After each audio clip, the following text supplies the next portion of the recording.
How precious also are thy thoughts unto me, O God. Psalm 139, verse 17.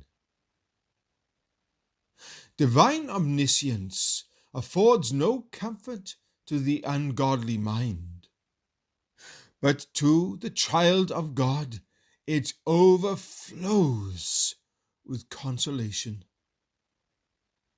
God is always thinking upon us, never turns aside his mind from us, has us always before his eyes. And this is precisely as we would have it, for it would be dreadful to exist for a moment beyond the observation of our Heavenly Father. His thoughts are always tender, loving, wise, prudent, far-reaching, and they bring to us countless benefits.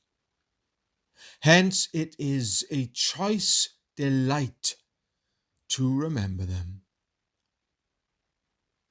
The Lord always did think upon his people.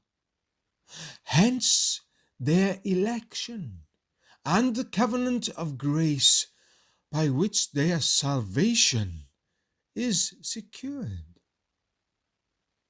He always will think upon them. Hence their final perseverance, by which they shall be brought safely to their final rest. In all our wanderings, the watchful glance of the eternal watcher is evermore fixed upon us. We never roam beyond the shepherd's eye. In our sorrows, he observes us incessantly, and not a pang escapes him.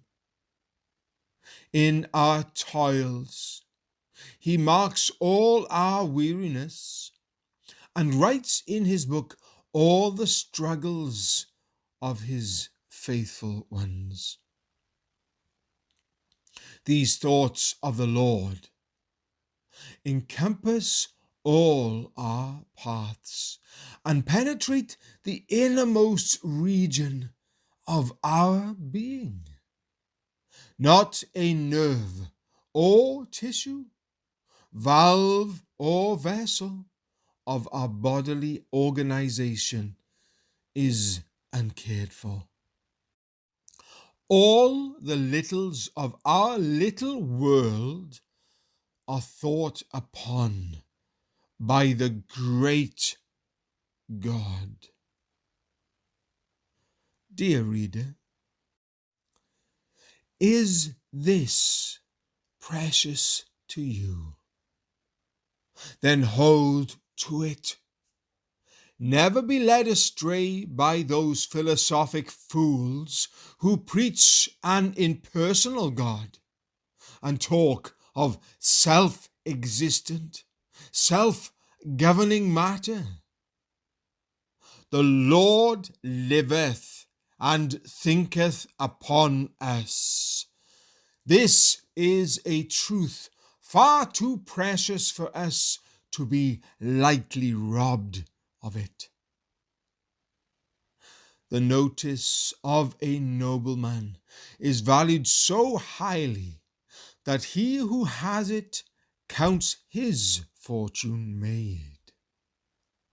But what is it to be thought of by the King of Kings, if the Lord thinketh upon us?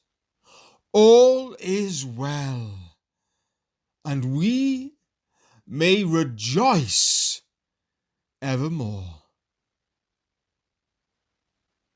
How precious also are thy thoughts unto me, O God. Psalm 139, verse 17.